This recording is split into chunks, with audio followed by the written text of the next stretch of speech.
Hi, I'm Tony, I'm Patrick. and welcome to another edition here of Cave to the Cross Apologetics. And we're working our way through Greg Bahnsen's book, Against All Oppositions, Defending the Christian Worldview, is what he's looking at. And so in this chapter 7, we've started the first part of it. So this is the second part. We actually get to the worldviews in chapter 7, right? And he's laying out various worldviews and kind of explaining them for us so that we know we have a background so that we can know how to deal with these various worldviews. And so he's kind of broken them down into three main kinds. So first, with regard to the nature of reality, he says there's a worldview that holds to the things that exist are only spiritual, non-physical, non-material. And then there are things that are both physical and material, right? That's dualism. So the first one is spiritual monism. Then that mon means one. Then dualism, that's we have both the spiritual and the material. And then finally, what he calls materialistic atomism, which is only the physical. And so he's been working his way through the various kinds of atomistic materialism. And we saw several kinds last time. Where he is now is he's talking about an atomism that believes in free will. So the first kind of atomism, one kind of atomism, doesn't believe in free will. That was, behavioralism and Marxism, right? And now we're looking at an atomism that is materialistic atomism. The physical world is the only thing that exists. There's no non-physical spiritual world. And so, what is the materialistic atomism that believes in free will? Well, he says actually there are two kinds here, hedonism and egoism. And so he says a hedonistic form, and he says these are kind of overgeneralizations, but he's gonna work with these anyway because they'll help us to see what he's talking about here. So a hedonistic form of free will, he says, is that we live for one thing or we live for another thing. And then, of course, there are arguments over, what is it that we should live for? So the egoist, he says, indicates that we should exercise our free will for our own benefits, our own personal benefits, whatever will get us ahead, says the egoist, right? Whatever is best for me, that's what I should work toward, says the egoist. So that's it's a materialistic atomistic position, but you do have free will, and your free will is to be exercised in what benefits you, says the egoist. Mm-hmm. Right. And as we jump through the kind of three areas, we can kind of see the value of the classification that he has here is, with the monist, you have to deal with reality. I mean, it seems very hard to come up with a concept that everything is just an illusion, and the people die and people change and people have hard lives and other people don't. So you're just saying that that's all kind of an illusion. And then with the kind of spiritualist and materialist person, you are still questioning, well, without a God, we're coming at these from a non-Christian point of view here. Well, what does spiritual mean? And so we have to kind of think of those things because we're trying to find where we deviate. And so even questions of the physical are need to be approached here.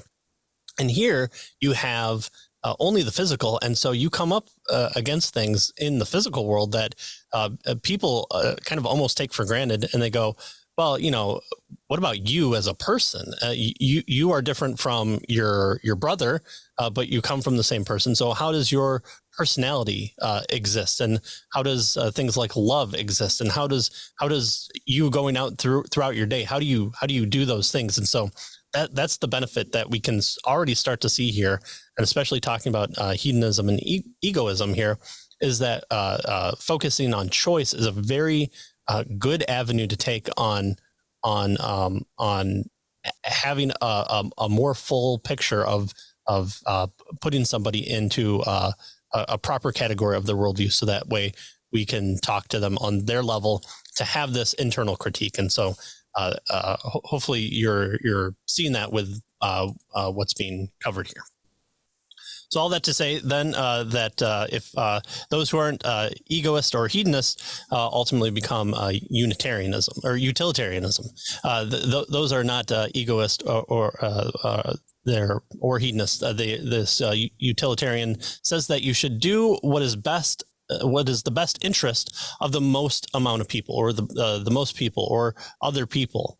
The greatest happiness for the greatest number is what should govern free will. So there exists free will. And so when you come up to a particular decision, what you should or ought to do, which should be some key points right there, is to say, well, what would make the most amount of people happy, or what would be best for the most amount of people? So, does the world's coming to an end by aliens and they want a sacrifice of one newborn child. Should we do it? Well, we sacrifice the one baby for 7 billion people on Earth, and then the aliens go away. Good. Do we do that? Notice the egoist is focused on me, the individual, and the utilitarian is focused on everybody else involved. So the egoist says what's best for me in terms of my ability to make decisions. I'm not determined, right? My actions are determined. The utilitarian says what's best for everybody involved. And again, actions aren't determined under the utilitarian kind of rubric that he's given us, but they're based on what is the greatest good for the greatest number. Right. Democracy, locking people up. So people have free will.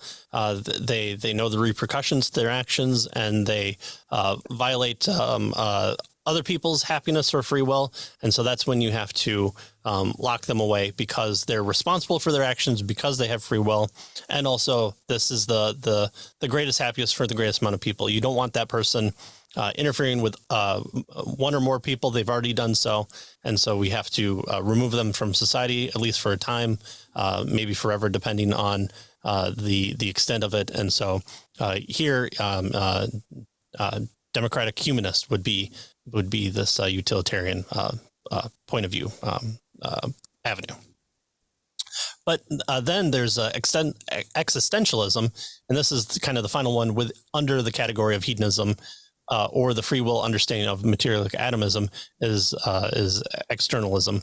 Externalism stresses the freedom of man so much that, according to the existentialists, nothing governs what you will be. You come into this world as an existent, and then you will be able to choose what you do. And so, this is Sartre's model for those who have read him. Right. In fact, that's what he tells us here. The existentialist, then, in terms of free will, is it goes to the extreme, right? For the existentialist, you don't do what you do because of what the school teacher told you, or the priest, or the pastor, or the parents. You do what you do because you choose it, and in your choosing, you determine who you are, right? Existentialism has a radical doctrine, he says, of freedom. And as you mentioned here, you first exist and then you choose your essence. The famous existentialist philosopher Jean-Paul Sartre put it, existence precedes essence, right? And so, generally we think of, so the way Sartre argues here is that, we generally think that things have an essence, right? For instance, there's when someone goes to build a house, there's a blueprint. Well, that's what the house is going to look like. That's the essence of the house. And then based on the essence, they bring the house into existence. Sartre says, no, life is really just the opposite of that. We kind of come into existence. We have no idea who we are, or what we're going to be, or anything like that. And then our choices determine who we are, our essence. So existence precedes essence is what Sartre was attempting to say here. So choices are everything for the existentialists. They, again, determine who you are. So you'll be whatever you are or whoever you are. It's based on what you choose, says the existentialist. Right. And so last time we talked about kind of the matrix being the monism viewpoint of kind of growing and being able to kind of see reality better. The third Matrix movie, for those who may have gotten there and been able to get past the all the cool special effects for their time, the idea of why do you choose to fight is the big question at the end, and Neo says, because I choose to.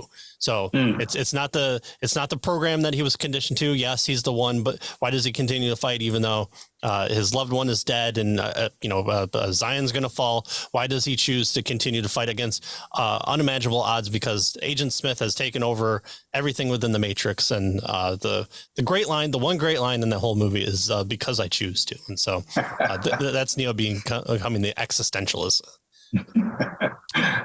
So the thing that distinguishes these three basic schools of philosophy is their view of the nature of reality. Is it one or is it spiritual? Is it two, mind or what we call spirit and body, or is it one but it's material, made up of these kind of little bits, and that's all there is there, and there's nothing spiritual about it.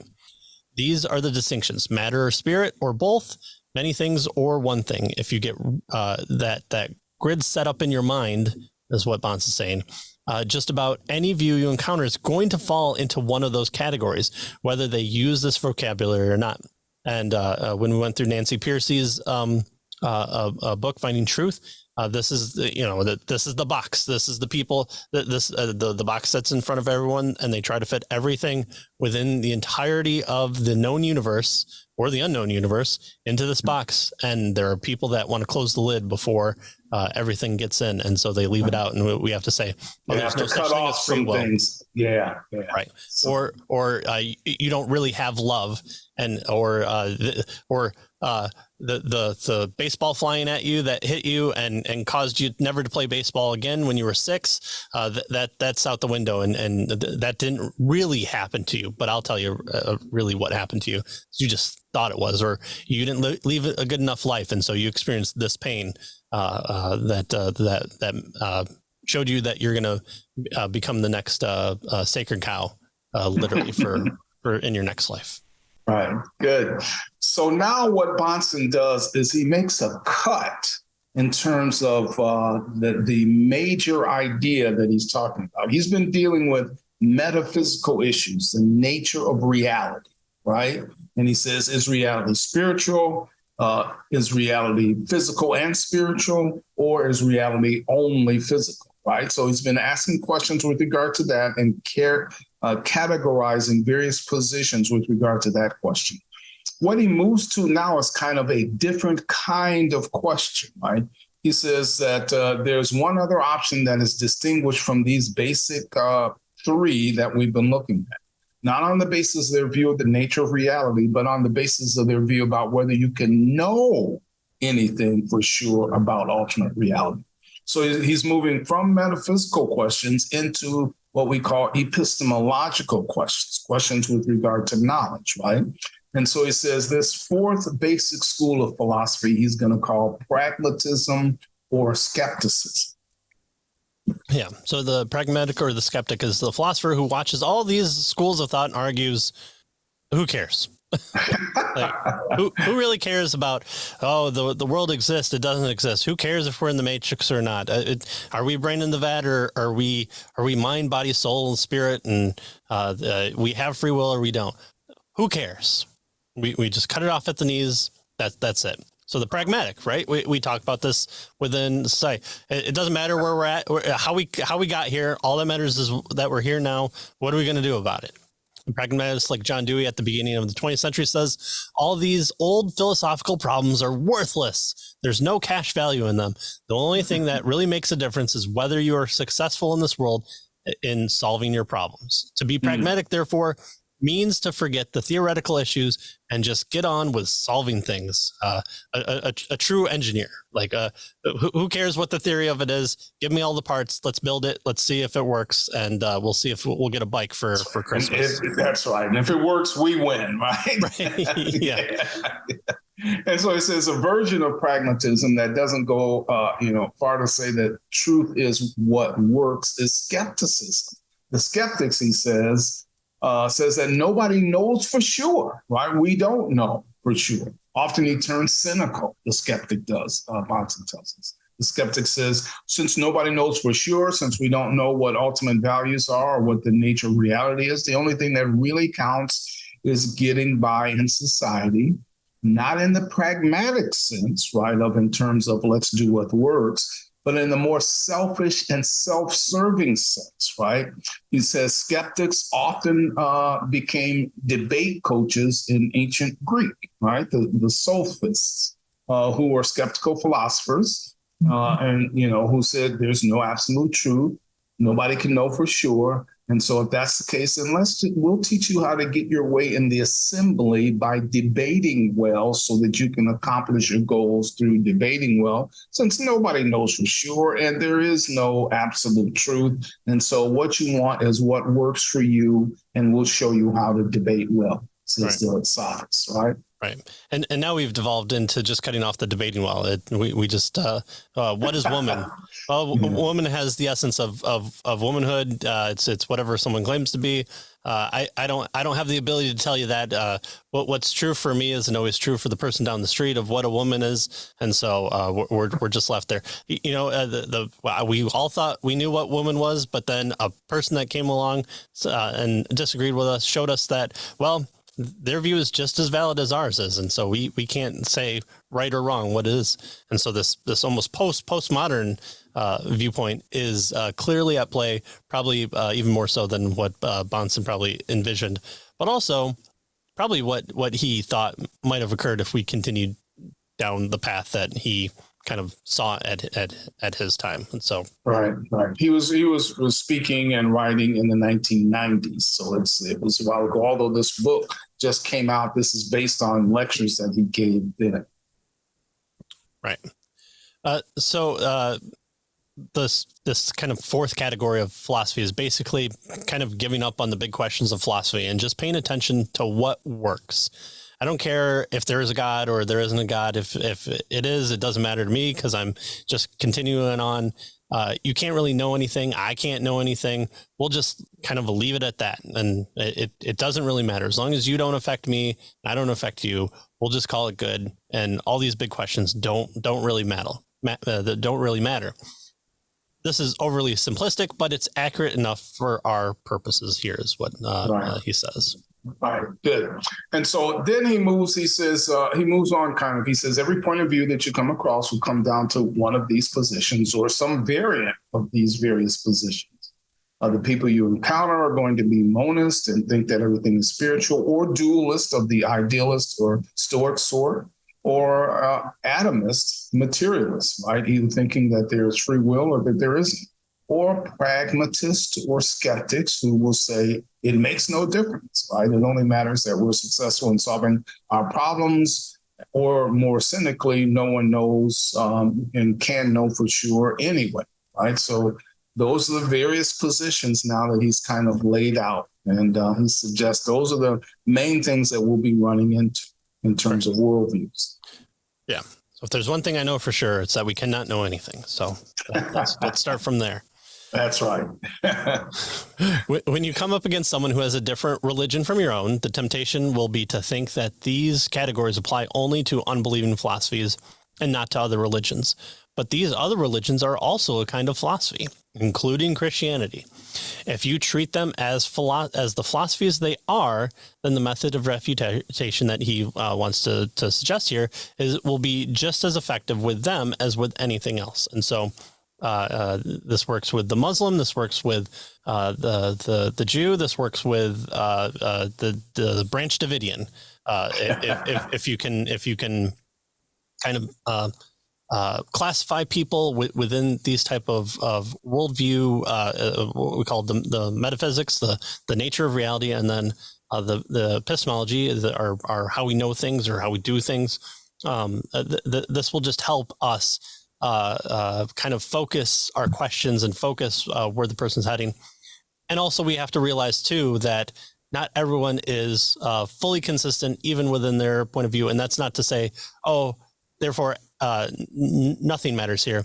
It just might not be fully actualized or realized, or people might not have thought of these things before. And so I want to stress almost the utilitarian approach here of giving people kind of room to breathe and not just focusing on one thing and shut them down here. Oh, you never thought a preborn child was alive before? Well, therefore, everything else that you possibly say doesn't matter. It's a point of contention, but it's also something that we should give grace to allow people to think things through with you. And it's going to be hard for us to win people to saving faith by shutting down the conversation if we're not able to get to the gospel, if we're doing victory laps around them because they don't know the answer to a question. Right. God can use anything. I'm not putting that in the equation. We're not the arbiter of faith. I'm just saying it makes it harder for us to have that discussion with other people there. Right. And so he says, religions, you can apply his same methodology, not just to, unbelieving worldviews, right? Atheistic worldviews, but also to various religious perspectives, because they're basically philosophies like the rest of these worldviews. All right, so then what he moves to next now is he's going to give us two ways to consider worldviews, to help us determine whether or not these various worldviews do what they're supposed to do, which is, kind of make sense and work and that sort of thing, right? And so he says, for you to refute a philosophy or a worldview, there are different things that you can do, but two things should be on your mind. And you want to look at the worldview of the opponent and identify these two things: arbitrariness and inconsistency, right? So arbitrariness is not allowed, he says, in a philosophical outlook, because it's not, the outlook isn't rational, right? It's just a matter of however you happen to feel that day. If you arbitrarily think one thing this day and arbitrarily think another, well, that's not rational. It needs to have some basis for why you think and do the things that you think and do. Arbitrariness, he says, gives you no reason for believing that you found the truth. You just arbitrarily, think whatever at that particular time. Right. And so he says that is not allowed in a good philosophical outlook or world. Right. I have the belief that if I go outside today, I have to have 3 balloons tied to my wrist, and if I die, that's when I get to go to paradise for the rest of eternity because I wore those 3 balloons. Well, why do you believe that? Because it's today. Because that's even saying because that's how I feel. Again, that person's taking a step back and relying on something. It's not the belief in the balloons in of themselves. It's because I have this reason, and then my actions happen. So again, even getting to the asking of why helps with that, and we're kind of going to cover that here in a little bit too. Yeah. So you need to get to the place where you can say to someone you're witnessing to, why do you believe that? Do you have a reason to think that? Can you account for your claims about this or that? So they might have a reason. Well, I have a reason because dogs bark. That's why I have to wear the balloons. Okay, you're gonna have to link those two thoughts with me, or else you're just being arbitrary and you're just kind of throwing the mashed potatoes on the wall and hoping something sticks there. You can't. This reminds me of the Columbo questions that Greg Coco was asking in his book on tactics. Right? Mm-hmm. Right. What do you mean by that? And then the question of, well, why do you think that's true? And this is the second question, is what he getting us to. Right. And if we don't have a good reason for what we believe, if we just believe something arbitrarily, then and there's no foundation for it, that is not a good reason to believe something, and therefore that worldview isn't a good worldview. And when we had Greg Kokel on the show, we asked him kind of, are you a presuppositionalist? And he doesn't claim that title. But it's interesting how often our non-presuppositional friends steal from the presuppositional worldview. So not saying that's wrong. I'm just saying, isn't that interesting? Well, we'll call it borrowing. Yeah, right? okay. Stealing is kind of... Stealing is a sin, and we don't want to accuse other believers. It's morally loaded. That's right. That's right. All right, so the next one then is kind of the fun one. It's identifying inconsistencies. Secondly, no one is permitted to be inconsistent. Inconsistency, as James White would say, is the sign of a failed argument. No one is allowed to contradict himself, because when he puts together a philosophy, you have to ask, well, why can't you be inconsistent? Because you can prove anything from inconsistent premises. Therefore, if you can prove anything, it's worthless. It doesn't help you at all when facing tough decisions or hard decisions. When repeating decisions, what did I do before? Well, what does it matter what you did before? Well, what does it matter asking? Well, it doesn't matter that I did before. And so you kind of are able to not narrow your focus. And so you just allow everything to come in, which still we would say is a type of worldview. But letting everything in doesn't allow you to make even choices or decisions there. Right. So inconsistency, for instance, probably the big one that everybody's aware of is the law of non-contradiction. It's extremely inconsistent, but it allows you to believe anything, right? If you believe that, you can dabble in contradictions, this is a computer, and the same thing at the same time is not a computer. Well, you can prove anything by being inconsistent, and that's the point he's trying to make. So, if a worldview, if a claim is inconsistent, it has serious problems, right? Yeah. That's what he's suggesting. Yeah, that's the one that you write in the front of your mind, and you want to ask them about that, especially, I think. So when there's an inconsistency in a person's philosophy, the philosophy can conclude anything, and therefore that philosophy is just inconsistent. But it's also arbitrary. Right. So if you can prove anything, then that's kind of an arbitrary kind of position. Right. Finally, he says that no matter what the worldview or argument for worldview, the foundational principles of apologetics remain the same. On what ultimate foundation does the worldview rest, right? How is that foundation accounted for?